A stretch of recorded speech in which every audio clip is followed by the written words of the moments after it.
WhatsApp guys, आज की video में हम लोग देखने वाले हैं Canada's military will come to India, Indian companies are living Canada. भारतीय कंपनियां, भाई देखो देश से ऊपर कुछ नहीं है। और आपने देखा होगा कि जब शुभ की जो पता लगा कंपनीज को, उन्हें तो स्पॉन्सरशिप ही हटा ली थी।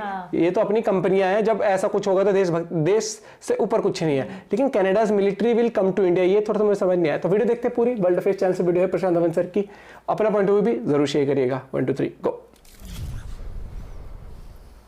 नमस्कार and welcome you to world affairs. मैं प्रशांत धवन। नाउ इंडिया और कनाडा के गिरते रिलेशंस के बीच में क्या कनेडियन मिलिट्री के हाई रैंकिंग ऑफिसर्स भारत में आएंगे? और हम ये भी देख रहे हैं कि इंडियन कंपनीज ने भी अब कनाडा से पुल आउट करना स्टार्ट कर दिया है। सबसे पहले वैसे मैं आपको ये बता दूं, दुनिया भर में ये न्यूज़ कवर करी जा रही है कि इंडिया ने वीज़ा सस्पेंड कर दिए हैं कनेडियंस के लिए। और मैं ये देख रहा था, वेस्टर्न कंट्रीज ये बात देखकर हैरान है कि इंडिया में डर नहीं है, क्योंकि ज़्यादातर वो एज्यूम कर रहे थे कि उनके वीज़ाज की वैल्यू ज़्यादा है, क्योंकि ज़्यादा इंडियंस जाते हैं कनाडा में compare to Canadians coming to India.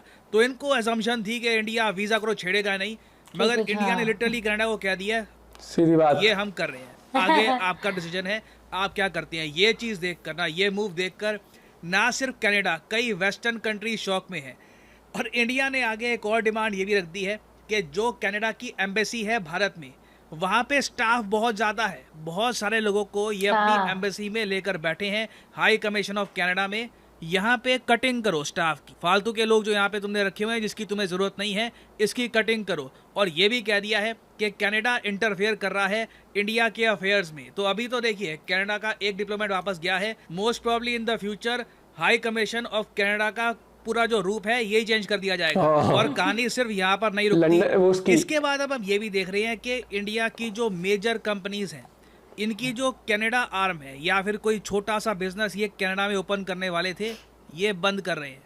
Almost आप कह लीजिए एक बात की एक्सेप्टेंस हो रही है कि इंडिया कनाडा के रिलेशंस में एक लंबी सर्दी आने वाली है। शायद कई सालों तक दोनों कंट्रीज के रिलेशंस खराब रहे। यहाँ पे आप देख पाओगे इस पे आर्टिकल, रिश्तों में तनाव के बीच आनंद महिंद्रा ने दिया कनाडा को झटका, अपनी जो कंपनी है इसके ऑपरेशन बंद करने का किया ऐलान। ना दूसरी तरफ अगर हम बात करें ना, तो इंडिया की जो स्टॉक मार्केट आपने नोटिस किया होगा पिछले 2-3 दिन से गिर रही है। इसके बारे में मैंने आपको थोड़ी एक इंडिकेशन दे दी थी एक पुरानी वीडियो में। इशू ये है कि कनाडा का जो पेंशन फंड है, इन लोगों ने टोटल 21 बिलियन डॉलर्स इंडिया की स्टॉक मार्केट के कई इंपॉर्टेंट शेयर्स में इन्वेस्ट कर रखे हैं। क्योंकि पेंशन फंड है, कल को ये पैसा कनाडा की जो पब्लिक है उनमें बंटना है, तो इस पैसे को इन्हें ग्रो भी करना था। तो उन्होंने कहा कि दुनिया की जो फास्टेस्ट ग्रोइंग इकोनॉमी है इंडिया, वहाँ पे निवेश करो। तो अभी हो क्या रहा है कि इंडिया कनाडा के रिलेशंस जैसे जैसे खराब हो रहे हैं ना, तो जो 6 बड़े स्टॉक्स हैं जहाँ पर कनेडियन पेंशन फंड ने बहुत सारे शेयर उठा रखे थे, वहाँ पे लोग डर के सेलिंग कर रहे हैं। वो शेयर लगातार गिर रहे हैं। यहाँ पे आप देख पाओगे कौन से शेयर हैं, कोटक बैंक, जोमेटो, पेटीएम, कुछ और शेयर्स भी हैं, ये लगातार गिर रहे हैं। उसकी वजह से आपने देखा होगा ओवरऑल इंडिया की जो स्टॉक मार्केट है निफ्टी, ये भी पिछले कुछ दिनों से थोड़ी बहुत गिर रही है। हालांकि मैं ये नहीं कहूँगा कोई भयंकर गिरावट हो गई है। 5 दिन में 2% कोई बड़ा कुछ एक नंबर नहीं है। काफी बार मार्केट अपने आप ही ऐसी करेक्ट हो भी जाती है। और मुझे लगता नहीं है कि कल को मान लो, चलो हाइपोथेटिकल सिनेरियो में, मुझे अभी भी लगता नहीं है कि कनाडा का जो पेंशन फंड है इंडिया से पैसे बाहर निकालेगा, क्योंकि हमसे पैसे बाहर निकालेंगे कहाँ जाएंगे फिर? फास्टेस्ट ग्रोइंग इकोनॉमी हम ही है, हमसे पैसे निकालेंगे तो अगेन कुछ ज्यादा ऑप्शन बचती नहीं है। दुनिया में ज्यादातर ग्रोथ हो नहीं रही, यूरोप रिसेशन में जा चुका है, तो इनको इंडिया की जरूरत पड़ेगी। तो मुझे लगता नहीं है ये पैसा निकालेंगे। बट मान लो हाइपोथेटिकली स्पीकिंग कुछ बहुत ही बड़ी अनहोनी हो जाती है, जस्टिन ट्रूडो और कुछ अनोखा बयान दे देते हैं और उसके बाद इनको फंड भी निकालने पड़ते हैं अपने, तब भी मेरा मानना नहीं है कि ये इतना बड़ा अमाउंट है जिससे इंडियन स्टॉक मार्केट को मैसिव झटका लगेगा। कुछ सेलिंग आ सकती है, बट ओवरऑल इंडिया की स्टॉक मार्केट में इंटरेस्ट इतना ज्यादा है निवेशकों का, डोमेस्टिक निवेशक बैठे हैं, इंटरनेशनल बैठे हैं, कि मार्केट चलती रहेगी। और इस सब के बीच में ना, अभी रिसेंटली जस्टिन ट्रूडो की एक वीडियो सामने आई है जहाँ पे एक जर्नलिस्ट ने इनसे एक सवाल पूछ लिया। अभी आपको दिखाऊंगा वीडियो। जर्नलिस्ट सीधा सीधा ये पूछती है जस्टिन ट्रूडो से कि आपको पता है आप क्या कर रहे हो? आप समझते हैं कि इंडिया की जियोपॉलिटिकल इंपॉर्टेंस कितनी ज़्यादा है? आप खुद देख रहे हो कि आपके जो मित्र मुल्क देश हैं, जो एंग्लो सैक्सन कंट्री आप कह लीजिए, ये यूके, यूएस, ऑस्ट्रेलिया, खुदा को न्यूजीलैंड कह रही वगैरह, हूँ बे वो क्या चुप कर बैठे रहा हैं, वो है। इंडिया के अगेंस्ट कुछ बोल नहीं रहे। वही कह रहे हैं कि इन्वेस्टिगेशन होनी चाहिए, इन्वेस्टिगेशन होनी चाहिए। उसके अलावा आपके सपोर्ट में कोई खास बड़ी स्टेटमेंट वहाँ से आई नहीं है। तो उसके बारे में आप क्या कहोगे? तो मैं चाहता हूँ ये जो क्वेश्चन है ये आप देखो, फिर ट्रूडो का जो आंसर है वो भी मैं आपको दिखाऊंगा। देख टेक एलिगेशन ऑलराइट, सो अब ये जो सीरियसली। क्वेश्चन है ना रिपोर्टर का, पहले ये सुनना। BBC, you'll have no doubt seen commentary that the relations with India amongst the West, its growing importance, plays into the fact that a lot of your allies have been silent on this. I wonder what your reaction to that is, and if you do believe that accountability, if the evidence is credible, borne out by your investigation, if that will take a back seat to the harsh realities of geopolitics. सीधा सीधा question ये पूछा गया है। पहली बात तो तुम्हें अभी सबूत प्रेजेंट करने हैं, तुम्हारी इन्वेस्टिगेशन चल रही है, तुम्हारे एलाइज तुम्हारा साथ नहीं दे रहे। तुमको लगता है कि जो जियोपॉलिटिक्स की रियलिटी है, कि जो इंडिया की इम्पोर्टेंस है इंडो पैसिफिक में, उसको देखते हुए तुम्हारा कुछ हो पाएगा? ये जो कहानी तुम चला रहे हो ये कुछ अंजाम तक पहुंच पाएगा? अब उसके रिस्पॉन्स में ट्रूडो ने ये आंसर दिया। आंसर में पहली बात तो एक्सेप्ट की कि हाँ मानता हूँ कि इंडिया की जियोपॉलिटिकल इंपॉर्टेंस बहुत ज़्यादा है, मगर फिर आगे ये कुछ कहते हैं, सुनिए जरा इनका answer. There is no question that India is a country of growing importance and a country that we need to continue to work with, not just in the region but around the world. And we're not looking to provoke or cause problems, but we are unequivocal around the importance of the rule of law and unequivocal about the importance of protecting Canadians and standing up for our values. That's why we call upon the government of India to work with us to establish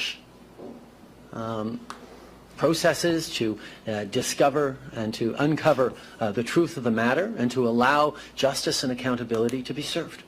नव आदमी जब बहुत ही बुरा फंसता ना कभी क्या करें, क्या करें? ऐसी पूछती है कि कहाँ जा रहा है, सोच ले क्या कर रहा है। तो अगेन देखिए, जस्टिन ट्रूडो ने घूम फिर के वही बात बोली है कि इंडिया के साथ कोऑपरेशन चाहिए। बट अगेन देखो, प्रॉब्लम यही आती है, जस्टिन ट्रूडो ने इंडिया को एक्यूज किया है, ओपनली बोला कि जी इंडिया के एजेंट्स थे, उन्होंने ये सब किया। पार्लियामेंट में खड़े होकर ये बात फैलाने वाली बात हो गई। ये ऐड कर दिया कि मैं इस वक्त कनाडा की जनता से बात कर रहा हूँ। आप कोई कनेडियन को देखोगे ना, हाँ उसके माइंड में क्वेश्चन होगा कि जस्टिन ट्रूडो ने जो बात कही है वो सही है नहीं है, मगर वहाँ पर भी राष्ट्रभक्ति होती है, वहाँ पर भी लोग अपने देश से प्रेम करते हैं। तो जब प्राइम मिनिस्टर आपको इनिशियली ये कह दे कि हमारे सिटीजन को मारा गया उस कंट्री की सरकार द्वारा, तो वहाँ पर भी लोग पेट्रियोटिक फील करते हैं। तो जस्टिन ट्रूडो ने ना लिटरली अपने देश के नागरिकों, काफ़ी सारे नागरिकों के मन में एक आग लगा दी थी कि देखो हमारे साथ गलत हो रहा है, उठो वगैरह। बट धीरे धीरे ना इनके खुद के नागरिक, वर्ल्ड मीडिया, जो अगेन जो सवाल पूछा गया ये बीबीसी द्वारा था, और जर्नलिस्ट ने भी सीधा सीधा ये पूछ लिया कि जो आप अभी इल्जाम लगा रहे हो अगर ये सच हो जाते हैं, क्योंकि कनाडा में भी जो इनके मीडिया के बहुत सारे वरिष्ठ पत्रकार हैं वो भी कह रहे हैं कि कनाडा अपनी जो भी ये एलिगेशंस है साबित नहीं कर पाएगा। It will be very difficult to prove कि जो भी ये कह रहे हैं यहाँ पर। इंडिया ने सीधा सीधा ये कह दिया है, अगर आपके पास कोई सबूत है तो पेश मिक्सचर से करो। रिलेटेड, हाँ, तो आप वो शेयर करो। accusation। आप एक्यूजेशन शेयर मत करो ना, पहले आप एविडेंस दिखाओ। Evidence दिखाओ। इंडिया ने सीधा सीधा बोला है, अभी तक जस्टिन ट्रूडो की सरकार ने कुछ भी हमारे साथ एविडेंस शेयर नहीं किया। और सेम जवाब आता है ऑस्ट्रेलिया, यूके, यूएसए, वो शर्मा के कह देते हैं कि जी इंटेलिजेंस की बात है, ये तो अभी मतलब, जबकि रियलिटी यही है कि कुछ खास एविडेंस, कंक्रीट एविडेंस सामने आया नहीं है। अगर कुछ होता जेन्युइन एविडेंस, अब तक कनाडा की सरकार चुपचाप मीडिया में खुद ही लीक कर चुकी होती, या तो खुद दिखा देते ये, या फिर मीडिया से लीक करवा देते। The fact of the matter global media इनसे पूछ रहा है कि सबूत कहाँ पे है, क्या आपको लगता है आप सही रास्ते में जा रहे हैं। इट शोज कि जस्टिन ट्रूडो बहुत ही बुरा फंस चुके हैं।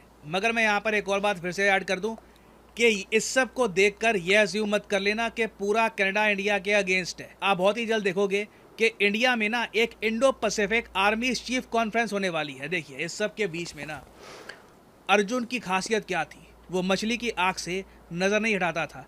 कनाडा एक बहुत ज़्यादा अनइम्पॉर्टेंट कंट्री है, ना मिलिट्री पावर, ना कुछ खास इन्फ्लुएंस, कम आबादी, कुछ यूनिवर्सिटीज़ हैं यहाँ पर, वहां पर भी इंडिया के स्टूडेंट कोई जिनके पास पूछता नहीं है, खर्चने का पैसा है 2-3 करोड़ रुपए, हाँ, वो तो चले चले जाते हैं जाते वहां हैं। पे। तो अगेन कोई ज्यादा एक इम्पोर्टेंट कंट्री नहीं है। तो इस सब के बीच में ना कनाडा का जो भी एपिसोड है, इस सब के बीच में जो मेन इशू है इंडो पैसिफिक में रूल ऑफ लॉ पर खतरा, ताइवान का इशू, चाइना का ग्रोइंग इन्फ्लुएंस, उसे हम इग्नोर नहीं कर सकते। तो यूएस और इंडिया मिलकर एक Indo Pacific army chief conference करेंगे। 22 कंट्रीज इंडो पैसिफिक के यहाँ पर आएंगे।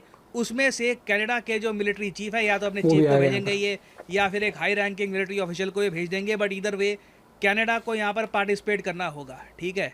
क्योंकि मैं आपको ये बता दूँ, कनाडा अगर यहाँ पर नहीं आता ना, तब यूएस इनको अच्छे से सुनाएगा कि मेन बात तो ये है ना, अभी तुम्हारा जो भी एक इशू है वो आपस में सुलझाओ, मगर जो मेन ग्लोबल इशू है उसको क्यों खराब कर रहे हो। तो मोस्ट प्रोबेबली कनाडा की पार्टिसिपेशन होगी। कनाडा की जो मिलिट्री है ये इंडिया के इवेंट को अटेंड वो करने के लिए cooperate करने वाली बात कर दी और उसने। इंटरेस्टिंग होगा कि जब इनके मिलिट्री के लोग इंडिया में आएंगे तो किस इंडियन मुंह से मीडिया इनसे आएंगे? क्या सवाल पूछता है। हाँ। That will be very interesting to see. तो अभी जो ये कनक्लेव है आर्मी चीफ का, ये 26 से लेकर 27 सितंबर में होगा। वेरी इंटरेस्टिंग डेट्स मेरे हिसाब से। सारे मीडिया की नज़र होगी कनेडियन आर्मी के चीफ 26 बन के, या 27 जो के भी इनके आसपास आर्मी जब ऑफिसर ये आते हैं कि वो क्या कहते हैं इंडिया में आकर। उसके अलावा देखते हैं कि अभी बीच में और क्या डेवलपमेंट्स होती हैं। कुछ भी खास अगर कुछ निकल के आता है, डेवलपमेंट्स होती हैं, उससे रिलेटेड मैं आपके लिए अपडेटेड वीडियोस ले आऊँगा। और फाइनली यहाँ पर मैं ये भी ऐड कर दूँ, पता है क्या कहेंगे, सब भारी मिस्टेक हो गया। भारी मिस्टेक हो गया पॉलिटिक्स में वहां पर, और उसने अपनी सत्ता बचाने के चक्कर में कर दिया। पीछे से वो पोक किया होगा, हमारे लोग के बारे में बोलो। जैसे वो जो खालिस्तान के सपोर्टर नहीं है, जो इसके जिस पार्टी ने सपोर्ट किया हुआ है, उसने बोला हाँ, बहुत हो गया। G20 मीटिंग तक कहा था ना रुका रहेगा, G20 मीटिंग हो गई, अब बोल दे। तो उसने कहा कि पक्का कुछ होगा तो नहीं, अरे तू बोल दे, देखी जाएगी, हम तेरे साथ है, तेरी सरकार तो बनवाई देंगे। और वही सरकार तो वैसे ही लोग अगेंस्ट हो गए अंदर ही अंदर। उनको पता लग गया ना कि इंडिया और वहाँ की मीडिया भी, और वहाँ के आम जनता इन द सेंस क्या होता है, जो आम जनता, जो बिजनेसमैन है, जिनके जो प्रोडक्ट सेल करते हैं इंडिया में भी, जिनके पता है कि इंडिया से रेवेन्यू आनी है हर एक चीज, तो वो बहुत समझदार। उनको पता है कि जो स्टेप लिया है ये हवाबाजी वाला स्टेप है, ये वैसा स्टेप है जिसमें कि आपके पास ठोस सबूत ना हो। पहली बात तो तब तक तो आप एलिगेशन, आप एक कंट्री को इंटरनेशनल लेवल पर एक्यूज कर रहे हो। आज के ये वो वाला टाइम नहीं है कि ना कोई भाषण न्यूज में चल सकता है या टीवी पर आ सकता है। ये वो टाइम है, सब कुछ डिजिटली ऐसे वायरल होता है भैया हर एक चीज। तो ये बहुत बड़ा गलत डिसीजन था इनका ये वाला करना। और इसके बाद अभी इसका जो वो है ना, पश्चाताप करने में बहुत टाइम लगेगा। पश्चाताप करने में बहुत टाइम लगेगा। और जो रिलेशन है एक खराब जितनी जल्दी होते हैं ना, सुधरते उतनी जल्दी नहीं है, ये हमेशा याद रखना। और जब तक इसकी सरकार है कहीं ना कहीं खटके तो होगा भैया अब ये, क्योंकि जिस तरीके से खुला बोल दिया कि भैया ये है वो है। और इंडिया ने इतनी बार बोला इनको, ये तुम्हारे एम्बेसी में जाके इस तरीके, इंडिया के एम्बेसी पे ये हरकत करते हैं, वो करते हैं। यूके का याद है, तब इसने क्या बोला कि डेमोक्रेसी है हमारे यहाँ, फ्रीडम ऑफ स्पीच है, स्पीच बोल तो स्पीच करवा लेना, स्पीच के अलावा तो ड्रामा क्या डेमोक्रेसी है। नहीं हमारी डेमोक्रेसी, अभी भी बोल नहीं रहा था। यूके को मुंह तोड़ जवाब दिया तो था जब इंडिया का एम्बेसी का फ्लैग हटाया था ना उन्होंने यूके में, लंदन में। तो इंडिया ने यहाँ की सिक्योरिटी डाली थी इनकी, नहीं देने की जरूरत है इनको ज्यादा हवाबाजी। जब वहां पर सिक्योरिटी दे सकते हैं, इनको देंगे सिक्योरिटी। ईंट का जवाब पहाड़ फेंक के मारो, ये होता है एटीट्यूड। ये आज का भारत है, ये आज का भारत है। बिना बात के पंगे लेने वालों समझ के रहो। अपना पॉइंट भी आप लोग शेयर कर सकते हैं। Bye bye, take care.